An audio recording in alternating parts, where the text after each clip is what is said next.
નમસ્કાર દર્શક મિત્રો, આપ નિહાળી રહ્યા છો એસ લાઈવ ન્યૂઝ બુલેટિન. નજર નાખીએ અત્યાર સુધીના મુખ્ય સમાચાર ઉપર.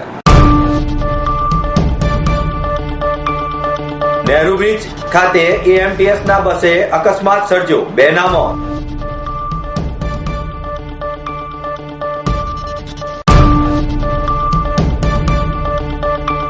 સાગર પુત્રો દ્વારા દરિયાદેવનું પૂજન કરી માછીમારીનો કરાયો પ્રારંભ.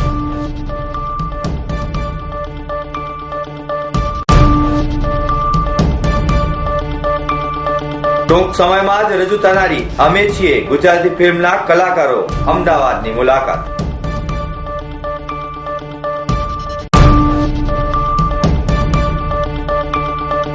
રોંગ સાઈડ રાજુનું ટ્રેલર રજૂ કરાયું. જોઈએ સમાચારો વિગતવાર.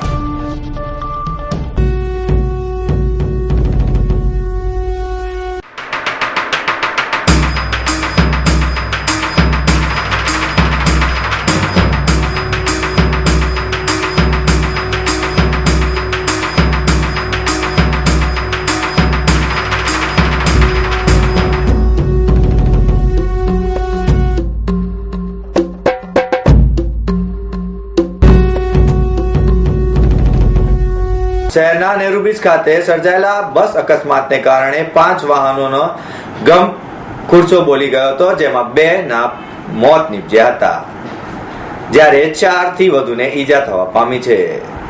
શહેરના લાલ દરવાજાથી ગઈકાલે સાંજે એએમટીએસ ની બસ એલિસ બ્રિજ તરફ આવી રહી હતી, ત્યારે અચાનક બસની બ્રેક ફેલ થઈ જતા ચાલકે તેના વાહન પરનો કાબુ ગુમાવ્યો હતો. તેથી જ બસ એલિસ બ્રિજ તરફ જઈ રહેલી કારને અન્ય વાહનોને અડફેટમાં લીધા હતા, તેમજ બસની અડફેટે i10 કારના આવતા તેનો ભૂક્કો બોલાઈ ગયો હતો, તેમજ એલિસ બ્રિજ તરફથી આવતો બાઇક ચાલક પણ બસની અંદર ઘૂસી ગયો હતો.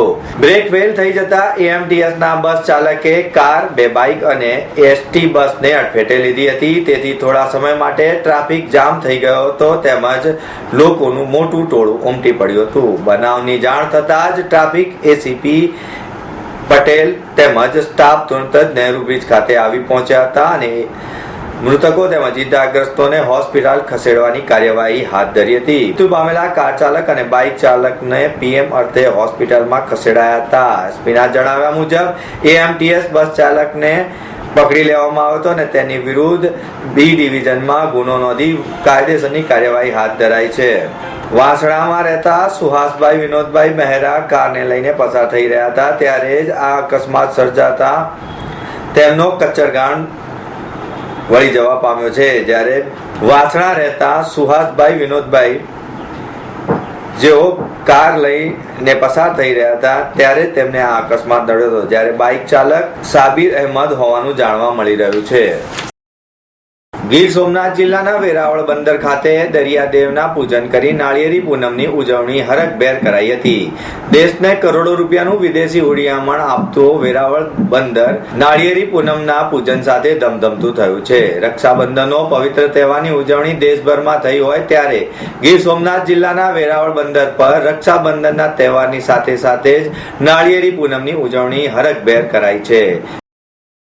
આખા ભારત દેશમાં જ્યાં જ્યાં માછીમારો વસે છે ત્યાં આ નાળિયેર પૂનમના દિવસે જે દરિયાની પૂજા થાય છે, એટલે દરિયાદેવની પૂજા આખા ભારત દેશમાં જ્યાં જ્યાં માછીમાર વસે છે ત્યાં માછીમાર દ્વારા જ કરવામાં આવે છે ને આ વર્ષોની પરંપરા છે. આજકાલની કૃપાથી સમુદ્ર નારાયણ બરકત આપે, અમારા ખારવા સમાજનું, સમસ્ત ખારવા સમાજનું બધાનું કલ્યાણ કરે એવા અમે આશીર્વાદ આપીએ છીએ. અને સમુદ્ર નારાયણની પૂજન અર્ચનથી સૌની મનોકામના અમારા સમસ્ત ખારવા સમાજ યજમાનોનું સમુદ્ર નારાયણ દેવતા રક્ષા કરે અને એમનું કલ્યાણ કરે એવી ભગવાન સોમનાથ મહાદેવને અમે પ્રાર્થના કરીએ છીએ. જેમાં માછીમારોના ચોમાસાના વેકેશન બાદ હવે ફરીથી માછીમારી વ્યવસાયનો પૂરજોશમાંથી શરૂ કરાયો છે. વર્ષો જૂની પરંપરા મુજબ સમસ્ત ખારવા સમાજના પટેલ જીતુભાઈ કુહાડની આગેવાની હેઠળ દરિયાદેવની પૂજા અર્ચના દરિયાકાંઠે કરવામાં આવી હતી. ત્યારબાદ સમગ્ર દરિયા પટ્ટીનો સાગર પુત્રોએ દરિયાદેવની પૂજા અર્ચના કરી કરોડો રૂપિયાની કમાણી કરી આપતા તેમની કિંમતી બોટોને પણ પૂજા અર્ચના કરી હતી અને સિઝન સિઝનમાં દરિયાદેવ માછીમારોનું રક્ષણ સાથે મબલક તેમજ ધંધામાં બરકત લાવે તેવી પ્રાર્થના પણ કરી હતી. બોટોને માછીમારી માટે દરિયામાં રવાના કરાઈ હતી. માછીમારોની સિઝન શરૂ થતા જ અન્ય રોજગાર પણ ખુલશે તેવો આશાવાદ વ્યક્ત કરાયો હતો, જેમાં મેરીટાઈમ પાર્ટ્સ, બરફના કારખાના, ઓઇલ, કરિયાણા તેમજ અન્ય સંખ્યાબંધ રોજગારી પણ ની આજથી શરૂઆત થઈ હતી, જેથી લોકોમાં આનંદની લાગણી પ્રવર્તી રહી છે. લેખક દિગ્દર્શક યોગેશ પટેલની સપ્ટેમ્બરમાં રજૂ થનારી ફિલ્મ અમે છીએ ના જાણીતા કલાકારો માનવ ગોહિલ, નયન શુક્લા અને ભાવિની જોશી અમદાવાદ શહેરની મુલાકાતે આવ્યા હતા. જેમ અમદાવાદ શહેરની મુલાકાતે તેના પ્રી લોન્ચિંગ માટે આવ્યા હતા. ઓશો ફિલ્મ્સ પ્રોડક્શન અમે છીએ માં ગુજરાતી ગતિ અને વિકાસને રોકવા ઈરાદા સાથે આતંકવાદી જૂથ ગુજરાતના મુખ્ય શહેર અમદાવાદ આવે છે તેના આધારિત આ એક ફિલ્મ રજૂ કરાઈ છે. આ ફિલ્મમાં મેઘાનું કેરેક્ટર પ્લે કરી રહી છું. મેઘા એક એક્ટિવિસ્ટ છે. She is in need and somebody can do anything to help somebody. અને એ એનજીઓ રન કરે છે. એની સાથે સાથે એનામાં દેશદાજની ભાવના બી એટલી બધી છે કે ક્યારે બી કંઈ પણ થતું હોય તો એનાથી સહન નથી થતું. પછી સામે કોઈ પણ ના હોય એ એવી રીતનું કેરેક્ટર છે. આ ફિલ્મમાં બાળકોના આંતરિક ઝઘડા, પાડોશી સાથેના પ્રેમ સંબંધો વગેરેના વિષયો પર પણ પ્રકાશ પાડવામાં આવ્યો છે. જો કે આ તમામ અવરોધો વચ્ચે મોહન નામનો યુવાન સામ દામ દંડ ભેદ તથા પ્રેમ અને આદર વંદનાની લાગણી સાથે તમામ લોકોને એક ગાંઠે બાંધવાનો પ્રયાસ કરે છે અને રાજ્ય વિરોધી પ્રવૃત્તિ સામે એકજૂટ થઈ લડત આપે છે તેવું આ ફિલ્મમાં દર્શાવવામાં આવ્યું છે. ફિલ્મની વાર્તામાં રમૂજી, વ્યંગ્યાત્મક અને મનોરંજક પ્રસંગોની સાથે સાથે આપણા સમાજ, શહેર અને રાજ્યના તથા દેશના વિકાસમાં દરેક નાગરિક તન, મન, ધનથી સેવા આપે અને અંગત લાગણીઓને અંગત ભોગ આપવાની લાગણી પ્રદર્શિત કરે તેવો પ્રેરણાદાયી આ ફિલ્મ છે.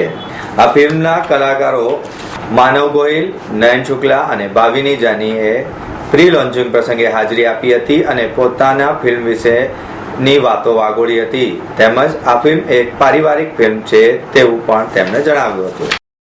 બે યાર અને કેવી રીતે જઈશ ના નિર્માતા સિનેમેન પ્રોડક્ટ્સ લિમિટેડની ત્રીજી Gujarati film wrong side Raju સાથે આવી રહ્યા છે.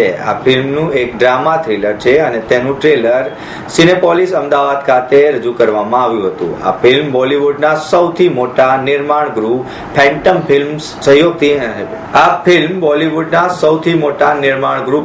ફિલ્મ્સ સાથેના સહયોગને કારણે છેલ્લા ઘણા સમયથી સમાચારોમાં છે. આ ફિલ્મ પ્રાદેશિક સિનેમાને વધુ નવા ઊંચાઈના સ્તરે લઈ જશે. ફિલ્મના નિર્માતા અનુરાગ કશ્યપ જણાવે છે કે રોંગ સાઇડ રાજુ એ રોમાંચક કથા છે જેમાં અમદાવાદના સામાજિક જીવનના તાણાવાણા રજૂ કરાયા છે. આ ફિલ્મ પ્રથમવાર દિગ્દર્શક કરી રહેલા નિખિલ મુસાલે દ્વારા દિગ્દર્શિત થઈ રહી છે. તે અંગે તેમણે જણાવ્યું કે આ ફિલ્મની કથા લખવાનું કામ પડકારરૂપ અને થકવી દેનારું હતું. તેના લેખનની કામગીરી પૂરી કરતા 2 વર્ષ લાગ્યા. અમારી આ પ્રથમ ફિલ્મ છે. મારા બોર્ડ પર 11 પ્રોડ્યુસરો છે જે મારા કરતા સિનિયર અને અનુભવી છે. મને રોમાંચક અને વિશેષ અધિકારનો અનુભવ થાય છે. મને લાગે છે કે મારા આનાથી વધુ કંઈ કહેવું નથી. અભિષેક જૈન જે કેવી રીતે જઈશ અને બે યારના દિગ્દર્શક છે આ વખતે નિર્માતા બન્યા છે. લોકો ગુજરાતી ફિલ્મ તરફનો દ્રષ્ટિકોણ બદલાયો છે.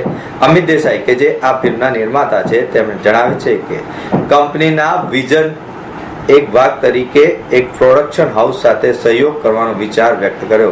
આ ફિલ્મને સચિન જીગરે સંગીત આપ્યું છે.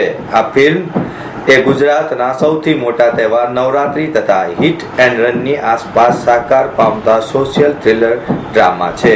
આ ફિલ્મના કલાકારોમાં પ્રતિક ગાંધી, આસિફ બસરા, કાવી શાસ્ત્રી, હેતલ પુનીવાલા અને કિમ્બરી લુઈસ નો સમાવેશ થાય છે.